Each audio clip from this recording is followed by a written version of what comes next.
Dhurandhar 2 box office వద్ద తన హవాని కొనసాగిస్తుంది.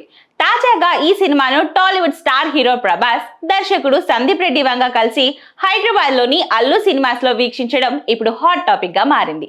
సాధారణంగా బయట ఎక్కువగా కనిపించని ప్రభాస్ ను పబ్లిక్ థియేటర్ కు తీసుకొచ్చి ఆ మాస్ జాతరను స్వయంగా అనుభూతి చెందేలా చేయడంలో సందీప్ రెడ్డి వంగ సక్సెస్ అయ్యాడు. Ranveer Kapoor high voltage performance కు ఆడియన్స్ నుండి వస్తున్న రెస్పాన్స్ చూసి ప్రభాస్ హర్షం వ్యక్తం చేశాడు. నిజానికి బాహుబలి 2 తర్వాత ప్రభాస్ సినిమాలలో ఆ పాత ఎనర్జీ కొంత తగ్గిందనే విమర్శలు కూడా వస్తున్నాయి. ఆయన స్క్రీన్ ప్రెసెన్స్ పై కూడా సోషల్ మీడియాలో తరచుగా ట్రోల్స్ కూడా వస్తున్నాయి. ఇప్పుడు ప్రభాస్ తన నెక్స్ట్ చిత్రం స్పిరిట్ కోసం సందీప్ రెడ్డి వంగతో చేతులు కలిపాడు. రాజీ పడకుండా సినిమాలను తెరకెక్కించే సందీప్ రెడ్డి వంగ ప్రభాస్ ను థియేటర్ కు తీసుకెళ్లడం వెనుక ఒక బలమైన కారణం ఉందనే చెప్పాలి.